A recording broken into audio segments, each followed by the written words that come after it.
Hi, Appa. Yes, Gaki. Today we're going to talk about your grandmother, Chachpui. Yes, my grandmother. What is her full name? Ginyan Pui. Ginyan Pui. Well, she was Christian before death, and the Christian name is Elizabeth. Okay. So her full name is Elizabeth Ginyan Pui. Okay, or Ginyan Elizabeth Pui. Ginyan Elizabeth Pui. Okay. And what are her origins? Do you know anything about her childhood? No, I wasn't born. How would I know? If she told you. Tell you hearsays, no point. Interest, no interest. So she never told you stories about her childhood or growing up? No. Elderly people do not tell youngest about the old days. The youngest will tell about their experience. Go ahead.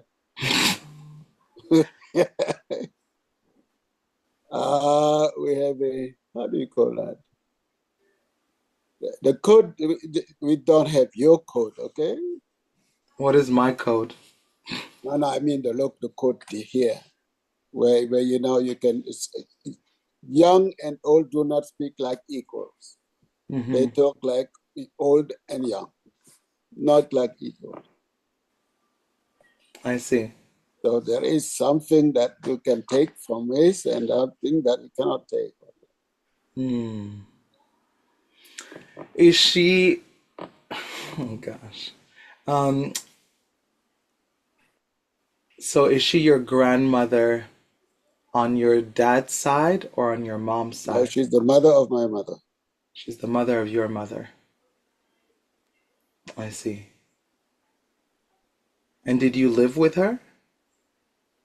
Okay. When I was 3, in other words, when my mom stopped nursing me, Mm-hmm. she came and took me. And I lived with her until I was in my 5, 6. I mean, until it was time to go school time, which happened to be at the same time that we were going to Quranic school. But as school ended, I mean, there was a missionary school that was close to my father's houses. Mm-hmm. And the Quranic school was also in the house next to my father's house. And my father was Muslim. So if you want let's say, a better context, so my grandfather, our family are the chiefs of the village, Mm-hmm. and they also exercise sovereignty over the region that is called Jobas. Okay, there are different stories to tell about that. Mm-hmm. Uh, my great grandfather uh, rejected. I mean, they pushed government institution in different parts of the Javas and not in Rabat. But Mm-hmm. when the missionaries came, they told them you can settle yourself wherever you want. And when the Muslims came also, they told them, okay, you can settle yourself wherever you want. But when it came to the administration, they Mm-hmm. said, no, okay, you go some other places. And they send them to a different place. For instance, the nursery was in a place that is called Put. The first public school was also in some other area, but the missionaries came and settled. I mean, they established a chapel in Babat, Mm-hmm. and the chapel, which is still there, was used for service and for school. So I was going, my brother and myself, and other cousin, Tonton Eugene, Mm-hmm. we were both in the same house. Okay. So we were going together to the Quranic school and going together to the mission school. At the mission school, we were both learning French Mm-hmm. and catechism, Okay. though everybody who was there was learning French and catechism. Okay? Mm-hmm. And that's how we gradually became, we baptized in 1958 or 50, we were relatively young when we were baptized. We were in us 8, 9 years, 7, 8, 9 years that when we were baptized. At the same time, we were also in the Quranic school. Okay, so but it's moving us away from Binyan. Yes. Until Binyan can come back in this history, the story of the Quranic school and the missionary school. So I was in missionary school and the Quranic school, and when I was 8, this is 89. Okay, when 59. When I was 8, the Quranic school said, okay, you have finished the recitation of the Quran. Now you need to move to science, to learn the Islamic science. And that is not here. You have to go someplace. We have to send you someplace. So we have arrange for you to send you. There's another guy who was my brother's age, who also was, we were the two who were selected to be sent away. Okay. Why were you selected? Oh, sorry? Why were you selected? Because we're good. We were the best. Mm. But at the same time, in the Catholic mission, they also told me, look, you are wasting your time now. We will send you to chess to continue also your education. So the two happened the same year, 916. So of course, the being selected to go and learn Islamic science made my dad very proud. And a few Muslims in Nigeria who also were very proud. Though, if you want, again, context, in Babak, at that time, really most young men wanted to go to school. They wanted to go to the missionary school. And most young adults were more leaning Christian. Okay. And it's only full adults in their 40s, who were Muslim. Okay. My dad, like another person in our house, like other things. So we had a very interesting, it was almost a generation divide. The older people, and most women, mature women, didn't want to be either Christian or Muslim. Okay, for a different story. It's not absolutely. It has nothing to do with the content of the religion, except that yes, it does have to do with our perception of, how do you call that? How to honor the remains of the dead. Okay. So and death in our group was something that is relatively complicated. Okay, and to just give you something very short is that the family must organize a big feast for the dead. It can be done at the time of the burial season, or it can be done later, depending on how comfortable the family is in organizing that feast. It can include, in particular, slaughtering an ox. It may be oxen. Normally, it's oxen. Okay? But the direct family has to provide an ox on the funeral. So whether the funeral is at the time of burial or whether the funeral is later on, depending on the readiness of the. So and that funeral goes with lots of traditional dances. Okay, men do conduct what are called initiation of procedures. Yeah. Where, for instance, for a man of a mature age, there would be initiation rites, songs and dances for 4 consecutive nights for the burial. Okay. And during those 4 nights, in principle, you can do almost anything. You can go get people's chickens, or get the people's even goats or anything, and grill them and eat them.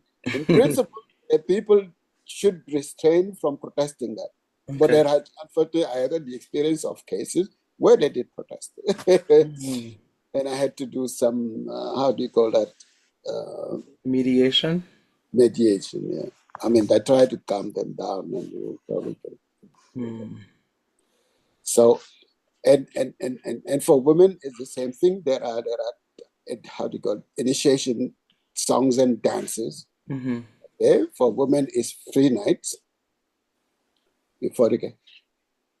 Plus, in the burial, the physical burial also, it's, let's say, a downsized old Egyptian tradition of, how do you call that?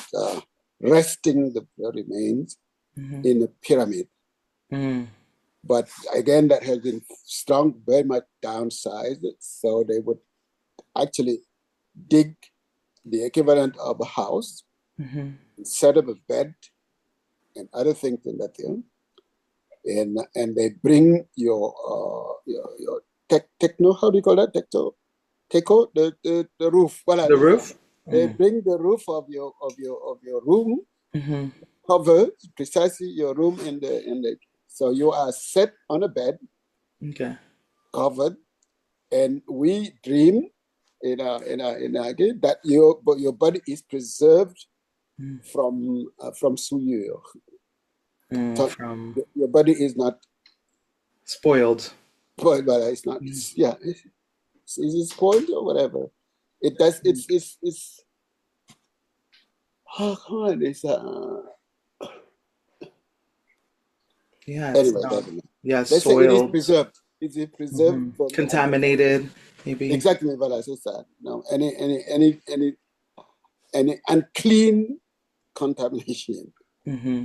That's the and plus you have potteries outside and everything because they have to feed you regularly. That is, we do have every year a season where we do some kind of a sacrifice, but typically it's milk and couscous that we pour on a place that is supposed to be feeding those who have gone.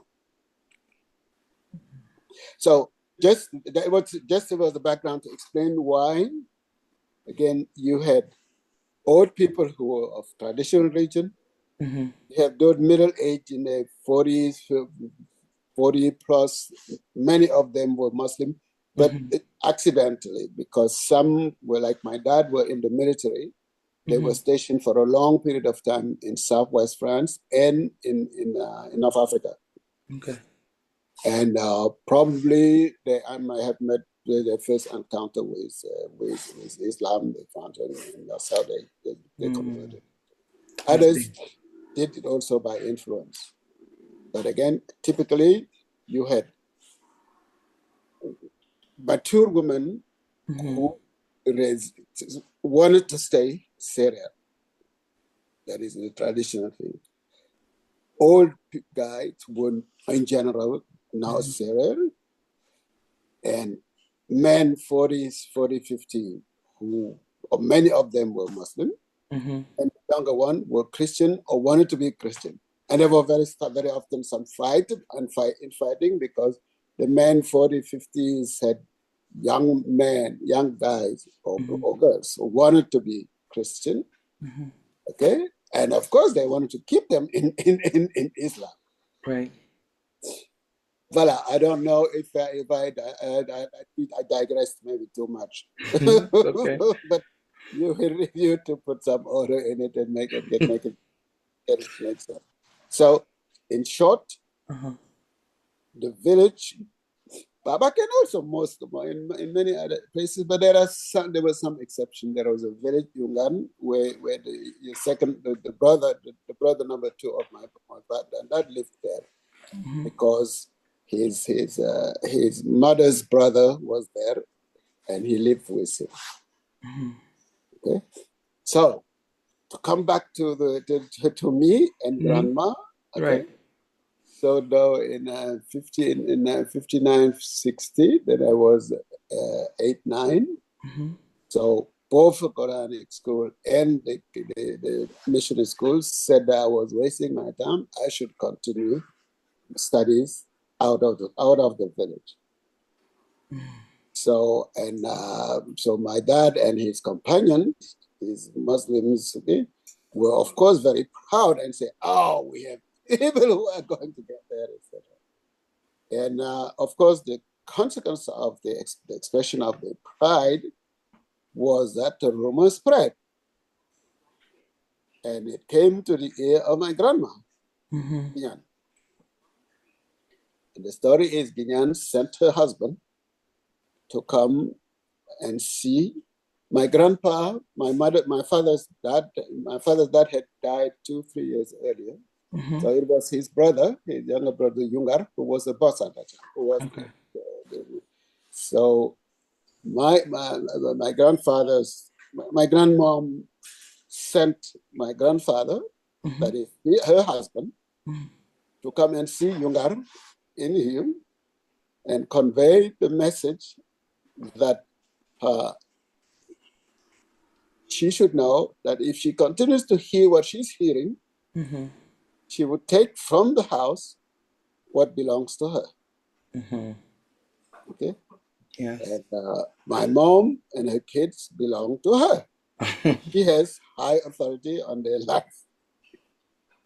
And that's how my going to chess to the Catholic school prevailed over my going I don't know where to learn Quranic science. That's the intervention of a lot of very good point there of the, how do you call that, ambivalence of attitudes. Of course, my dad wasn't happy with that, but still, he did place me at the house of one of his uncles on his mother's side, because we are Syrian Nafio, but we have a lot of intermarriage with other Syrian minorities. And one of my dad's uncle was a non, was from in this, today is totally in Chess, but then it was in villages that are close to Chess. And I used to walk every day, the equivalent of maybe 2.5 to 3 miles to go to school early morning, come back for lunch, and go back and return in the late afternoon. So fair, my dad did do that gesture. But of course, on the other hand, he said, no, he's not going to pay, because, in the public Catholic school, you pay. Yeah. So it's Ginyan who paid for for me when I was in chess. Okay. So I was there. I did the equivalent of CE1. You know what that is? Yep, of course. CE1 should be second grade. Second grade and third grade. Third grade or fourth grade, and then and then I was the first year. So at that time we used to have, how do you call that? The bulletin de note, reports. Report card. So my first 2 reports cards, the October report card and the November report card, were not, in my view, very great. I was ranked as C plus, whatever, if you want to do equivalence here. But they said that I was ranked 24 out of 30 something. And in November, I was still 20 out of 30 something.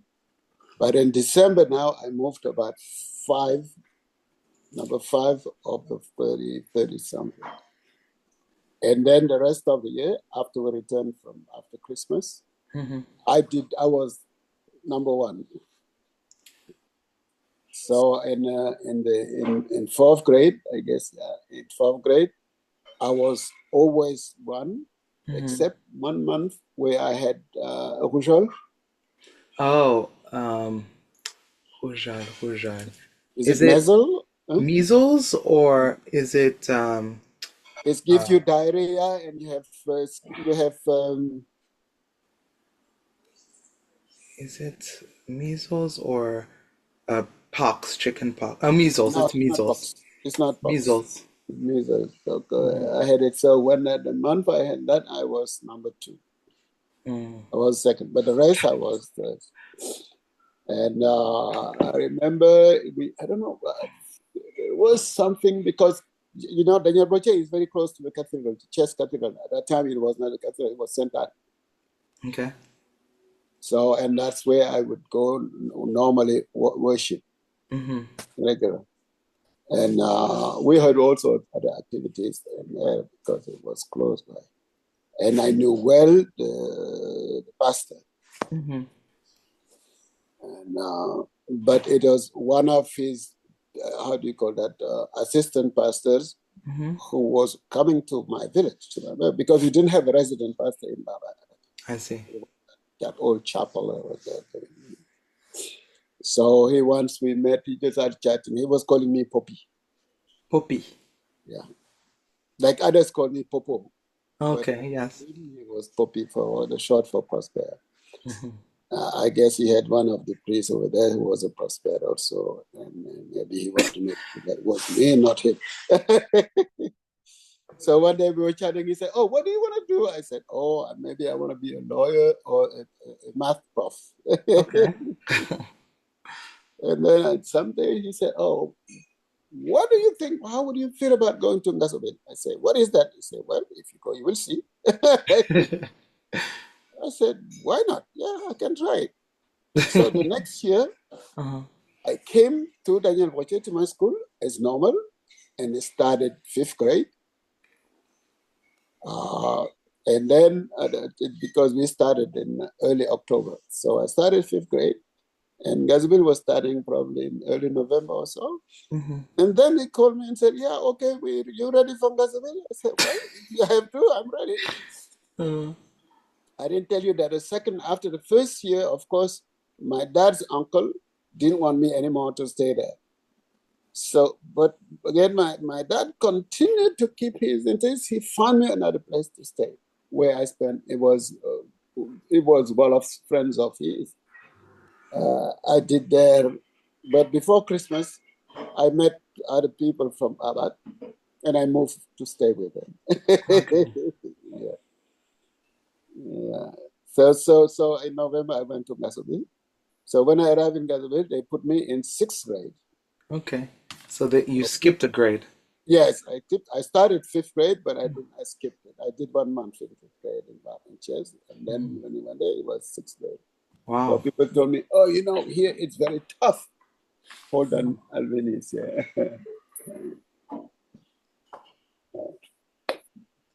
Here it's really it's very tough. You should ask to go back to.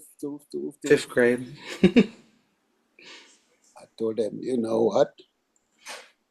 I understand that there is an exam of law in December. They said, "Oh yes, there is an exam." I said, "Fine." And he said, "Oh, there are many people in the class who are repeating." I said, "Fine, we'll see. When we get the exam of law, we'll see." And we had the exam of law. It was good. So I stayed. So at the end of the year, I had the two exams. The entrée en sixième Uh-huh. and the CP. Entrée en sixième was the exam to join, how do you call that? Middle school. Yeah. Use your language Yes. to go to a secondary education. Mm-hmm. And the certificate de primaire is the diploma of end of elementary school. I see. So I got both. And with the entrée en sixième, I got a Mm-hmm. scholarship. Okay. Because the government granted scholarships to people who passed the entrée en sixième. Okay. So and then I moved to CZM, Senkem, and I spent 4 years there. And that's where I met Jean-Michel, Tonton Jean-Michel. Oh, Yes, in Gasoline. okay. And generally, in some summers, I would go back to Babak, but many other summers, I would stay in Fajr. And that's how people know me so much. And when 20 years later, no, not 20, 15 years later, I was in Paris, but my main contacts were the people of Fajr in Paris. I have talked too much. Maybe you should ask more specific questions. No, you haven't talked That's too much. Not at all. I was wondering, is yes. it common practice for the grandmother to raise her child's children in No, Serer it is it tradition? is it is common practice Mm-hmm. for grandmothers Mm. to raise one or two of his children, but not all of them. Right. Yeah, but it is very frequent and common Mm. practice that grandkids love their grandma because the grandma treats them much better. Right. Yeah. No, that makes sense. And so, Chachpui raised you, and who Yes. was the other one that So you? when I went to Babak, I mean to the center, because Yes. it's a village of composed of four quarters. Mm-hmm. Actually, it is called four, yes, exactly.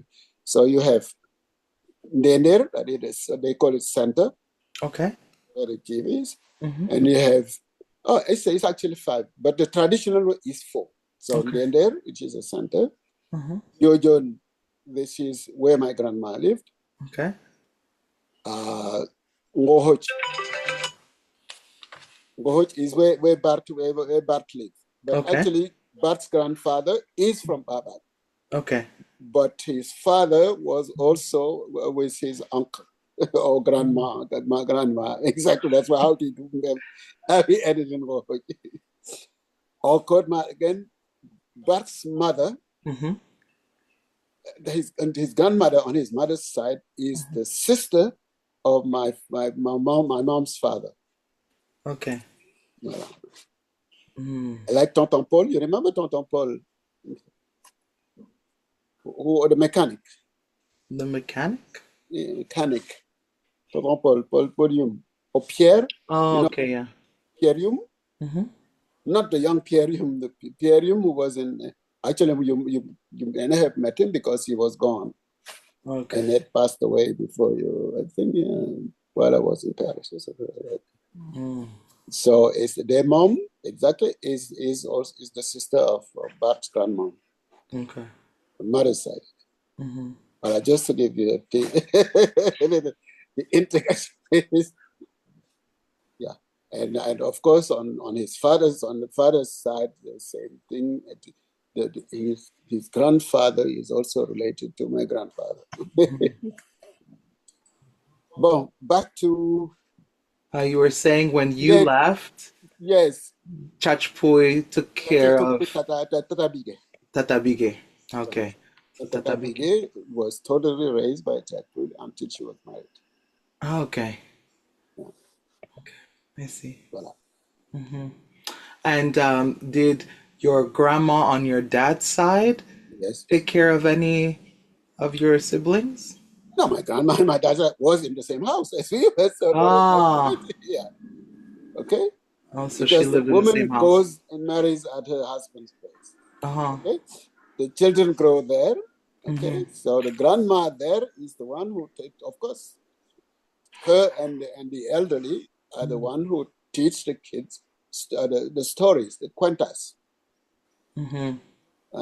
So, And how often did she share cuentas stories with you oh, Munchi, it was almost daily, cousin daily, but after dinner, after it, dinner? yeah, because the way if you want to bet on the how typically the Mm-hmm. house was organized. Um, mm, let's say the house is divided in quarters. Okay. Okay, Mm-hmm. in other words, what there is the the head house quarter. His brothers or cousins or other have also, who are married and everything, have their own quarters. So we have a common field. There are two, ça s'appelle en séeréer holomark. Okay. Holomark, that is the large field. So the large field and the way the séeréer, how do you call that? The land tenure in séeréer, or the organization, the management of land in séeréer, consists in, you would grow in one piece of the land millet. In the other piece, you can grow cash crop. And when we had time before the overpopulation and drought season, we had an area that was left for cattle grazing during the rainy season. Okay. Grazing during the rainy season. That was the typical thing. So the cash crop thing is individual and really individual. The millet crop, or whatever, the food crop thing is, we had a large field that is for the whole house. And then there were less large fields that are nominally attributed to individual male. There's an order in which you take the grass out, the weeds, or where you clean the hard. There's an order in which you do it. Okay. But of course, the large hound has priority, and upon harvest, you store the millet in what we call grenier. How do you call grenier? Isn't it it's storage? It's a storage facility. Yeah, for the millet. Granger or something. So you don't find them anymore, because I'm sure the first time you were going to Babaki, there were grenier at the entry of each house. That's where you store the millet after harvesting. And there is also a ritual in how they're storing it, because actually you have the how do you call, the weed cleaning of key, and then when it's grown, there is the harvesting thing. And then after the harvest, there is a temporary storage in the field, and then there is the move of the millet from the field to the house. Okay. It's outside. It's not inside the enclosure, but to the house. And then there is a process where and there is a way of stocking it there. And then when you move it into the grenier, there is a ritual where you cut it into pieces in order to probably make more room in the field. Okay, so you have the grenier for the whole house, and you have the grenier for quarters. In other words, for instance, my dad, his brothers, and us, we were one quarter. And there was that of Yungar and his kids and his nephews, we had a quarter. There was another one, and Nipoi, anything, also quarter. Okay. So they had also grenier that was distinct from the grenier that was for the whole house. And those grenier, again, though the fields were attributed to Kotmak individual, actually the thing are piled in several grenier depending on the size of the harvest. Gotcha. And so when we can decide to be a shared meal, shared, then it's at that time it's the one that comes from the Holomark. And then when at Kotmak, when we split, then the shares of each quarter, even in that case, adult males always eat together dinner. Okay. Okay.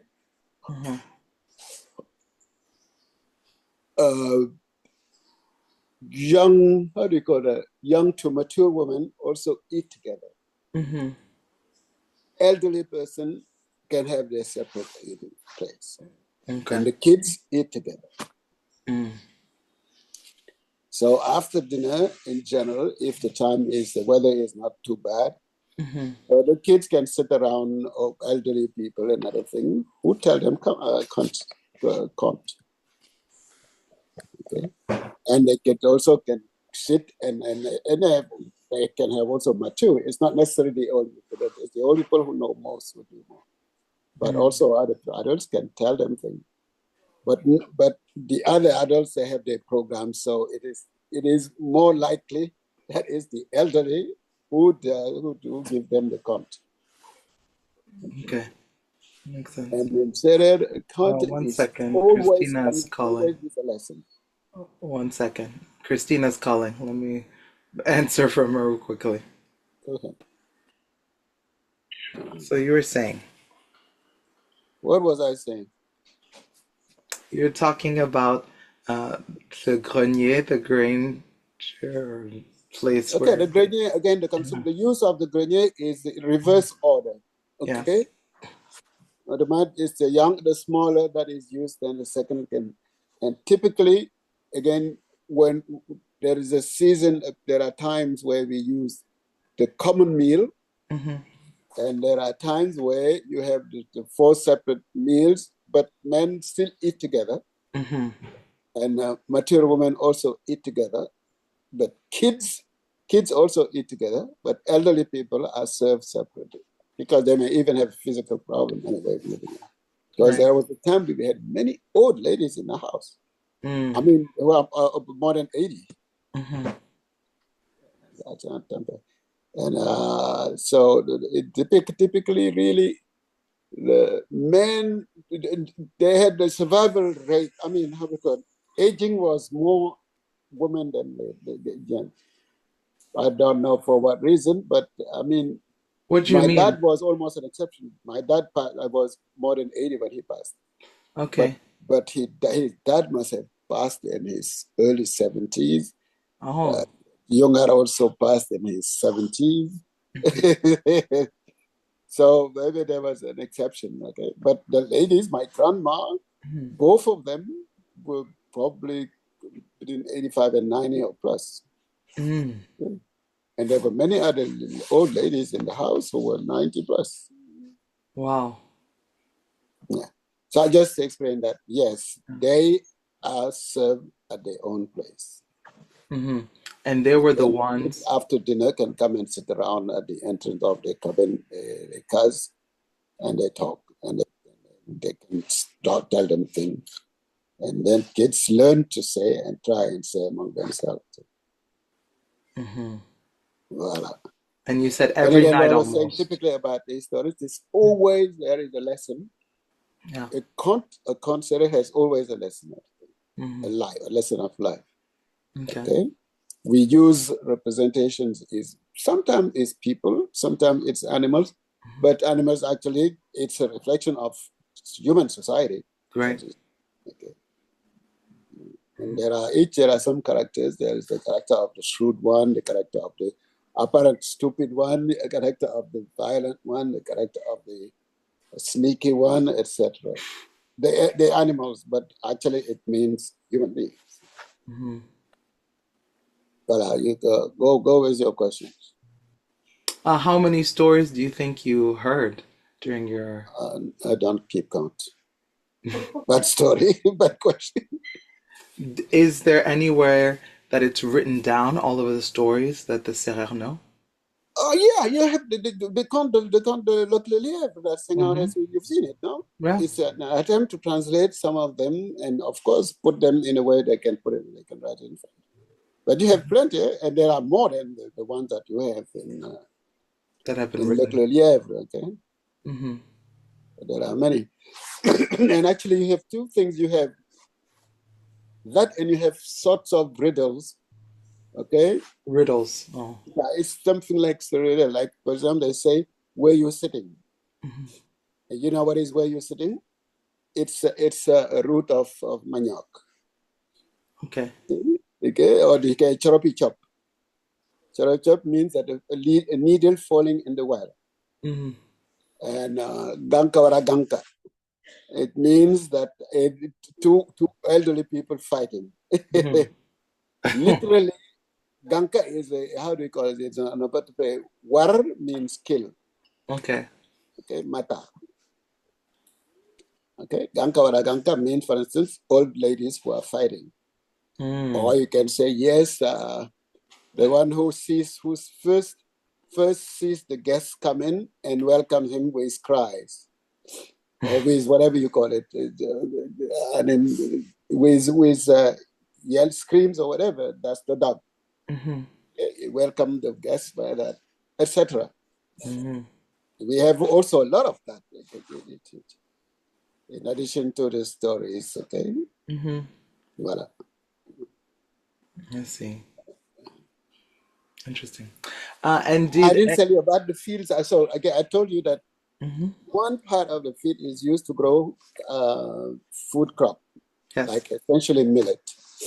And there are some places, especially around the Mar, the water place, where you grow we grow rice, tomato, and other things. Okay. So, and there are places, and there are parts where we grow cash crop was essentially groundnut. Okay. But also in the old time, we used to grow also cotton. It was not totally cash actually for in the city, but it is a cash crop in Senegal. Okay. In our area, it wasn't cash at that time. So again, so as I told you, the food crop is harvested and stored in grenier. Right. And eaten actually by everybody. The cash crop, you sell your peanuts, you get your money. Yeah. But you can decide what you do with it by yourself. And then the next year, you could turn with it.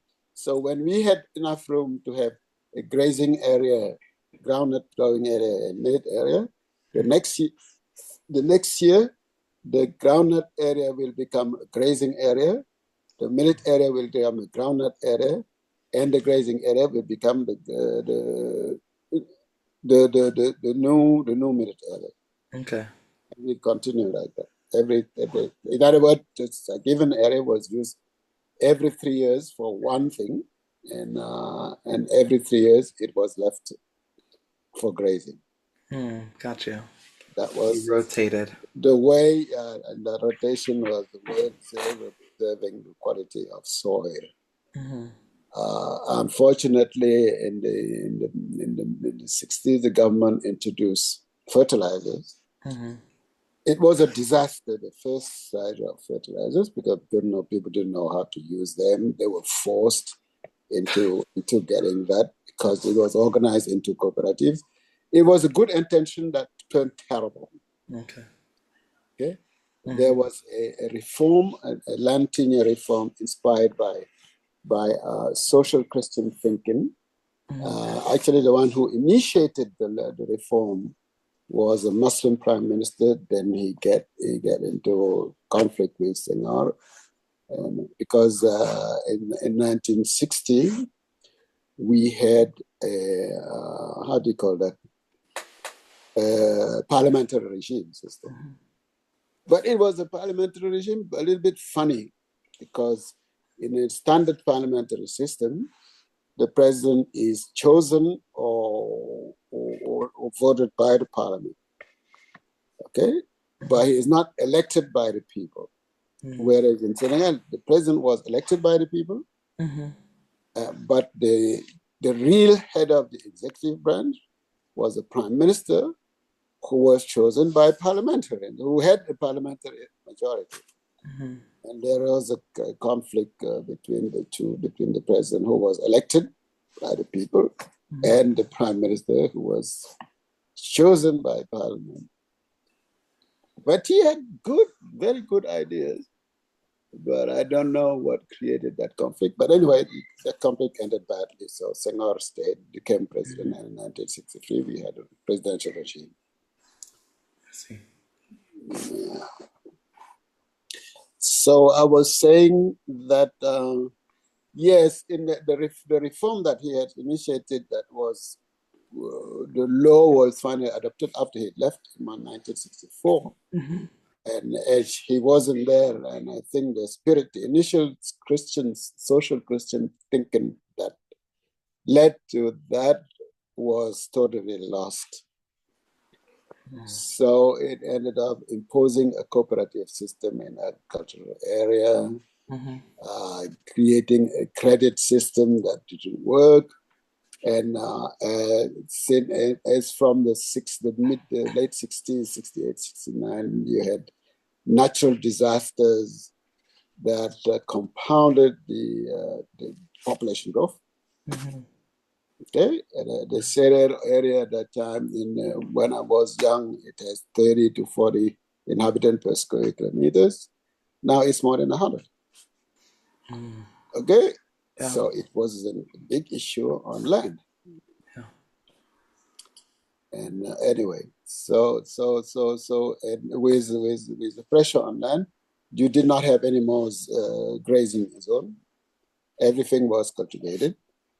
So in Baba Kena region, we used to move the cattle, especially cows, up in the hills of the Jobas.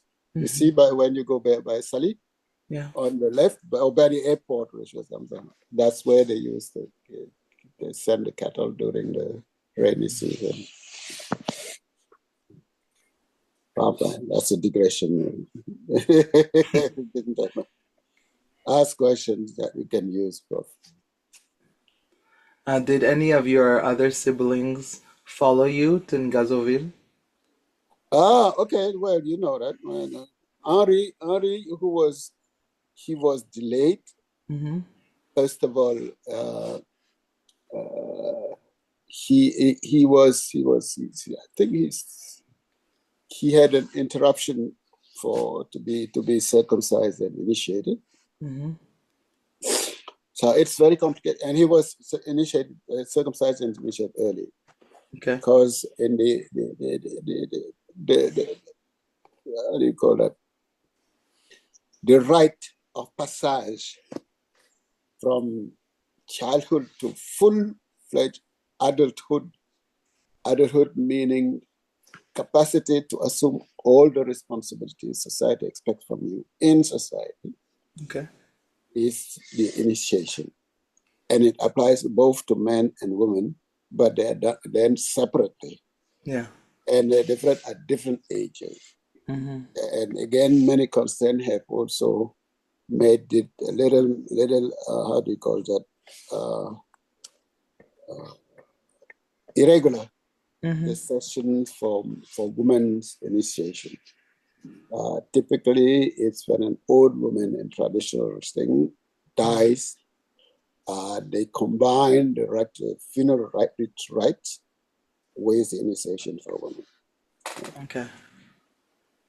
For men, again, basically, because they were circumcised relatively mature, 18, 20, but with some exceptions again, because when a cousin of my dad passed away, he had only one son, and the son was relatively young, but he was circumcised early, so that there was still a son who was a mature man.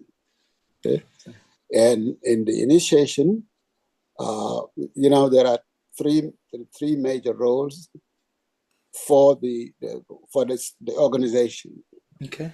There is one called that is Daman, that is a master of the right who gives authorization for organization. That's our house. Okay. And there is another house that is called Kuma. Kuma. Wait, Kuma is more or less the equivalent of Provo, the one who in charge of the content of the initiation. Okay. Okay. Okay. And we had that was the house next to the you don't know where, but you remember Biram Fay. Tobiram, yeah. Voilà, c'est ça. It was in the house that the Kumar comes in. Okay. And there is the Kanak Jul, the one who is watching the people who are being initiated, who has the responsibility of overseeing it, okay? And that is where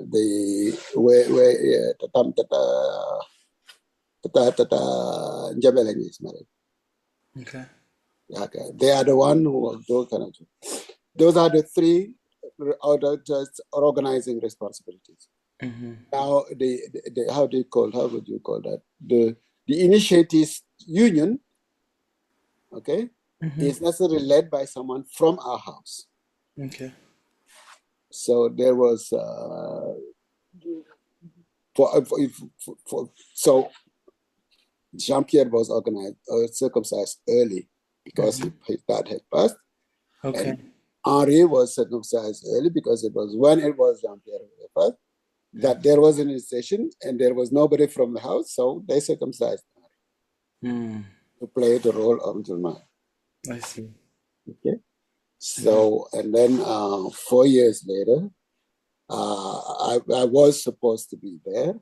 I was in Gazoville.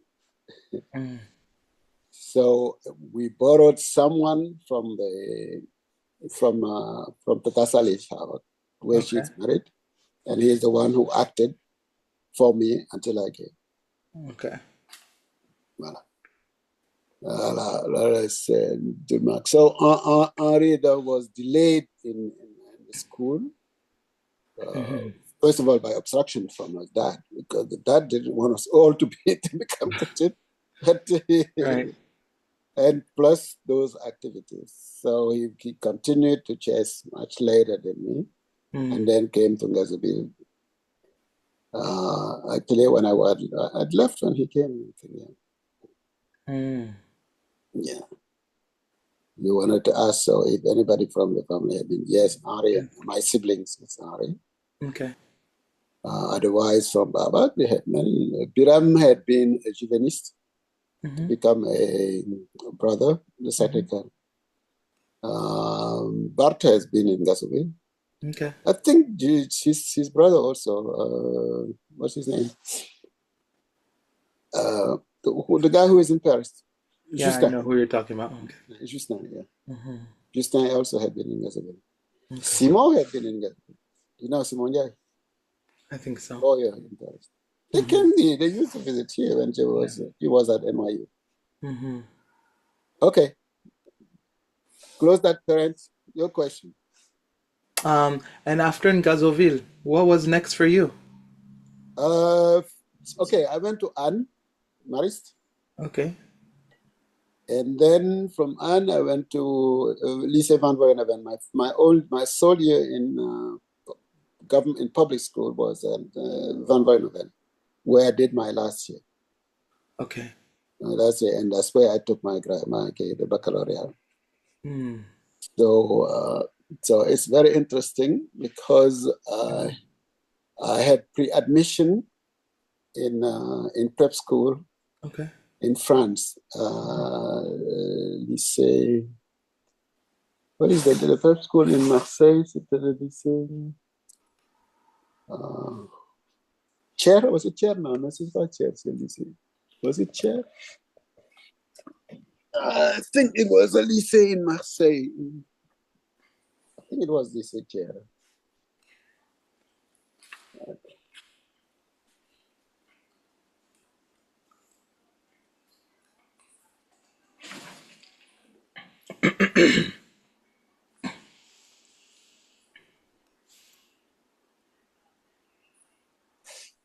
Yeah, it was lycée Chair, exactly. So I was pre-accepted in lycée Chair. And then in September, August, September, so we're preparing for me to go because they start in September. So I got my passport. I was issued a passport. No, actually, yes, I was issued a passport. Yeah, and then I went to the beach with my passport, and then this passport was stolen. Oh no!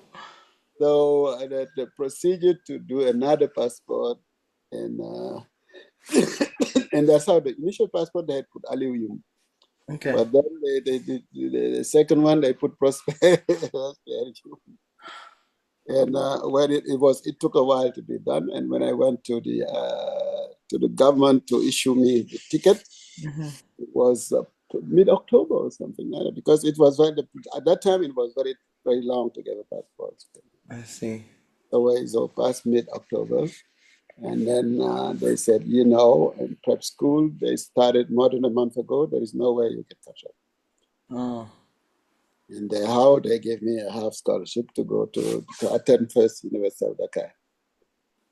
okay. So University of Dakar, I took math and physics, Mm-hmm. and I took a second institution, the registration at the faculté de lettres et sciences humaines with Tonton François. We both did philosophy. Okay. Yeah. So François was doing econ and philo, Mm-hmm. and I was doing math and philo. Okay. uh, and then I was of course an activist. Mm-hmm.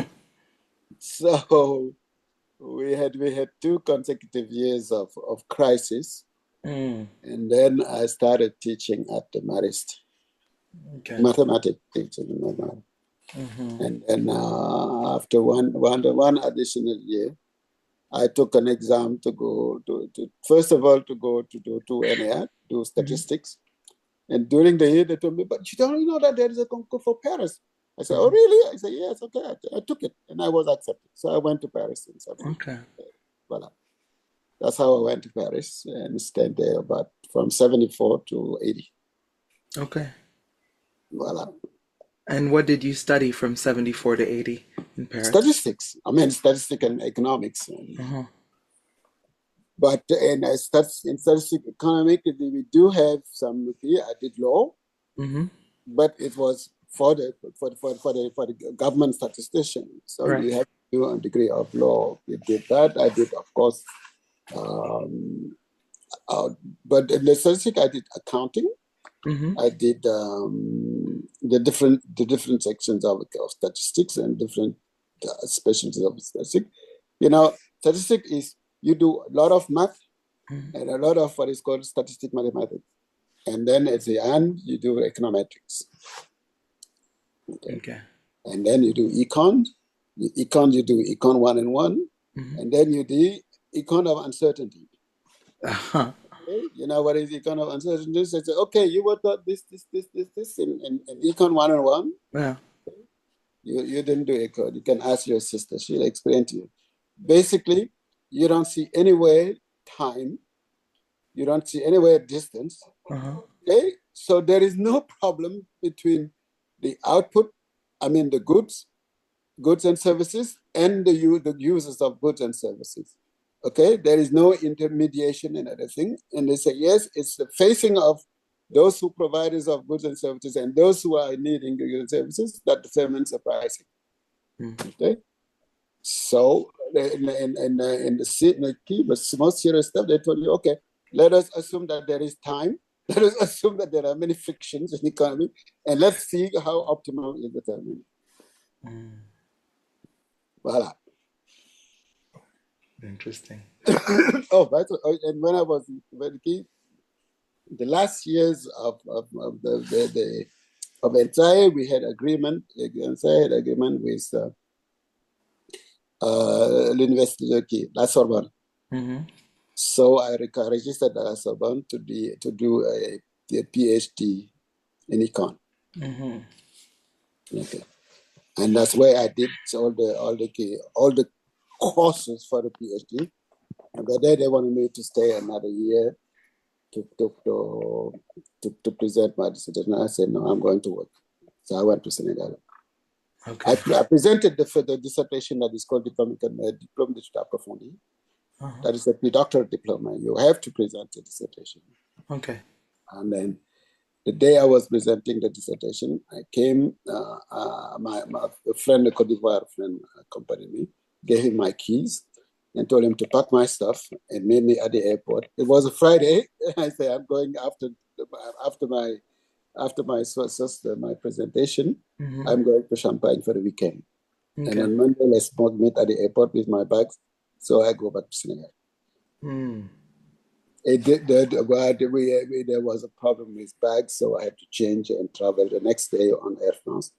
I arrived at 6 a.m. in Dakar, took my bags to some relatives, and at 10 a.m. I was at work. Wow. Voilà.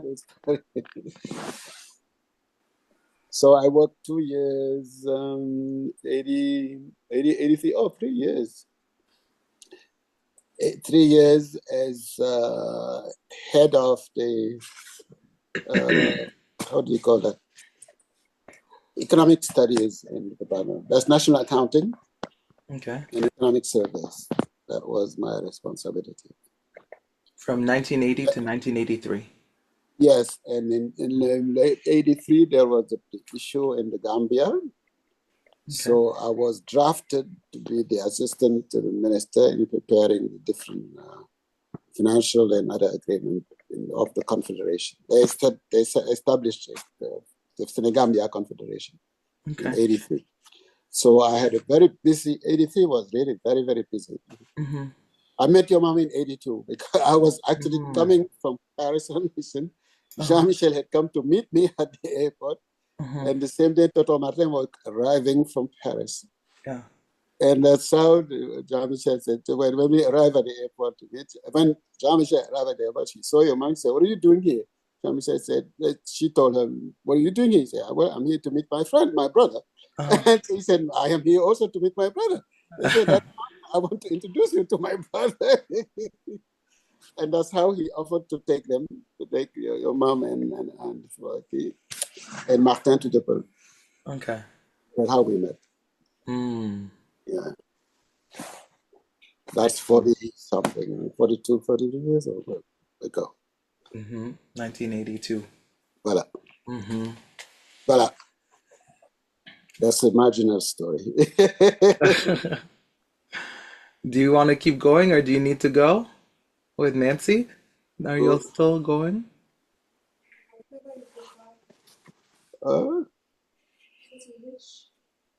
to this, okay, we can go. Okay. We can continue another day. Okay, sounds good. Okay, Thank then. you, Dad. You're welcome.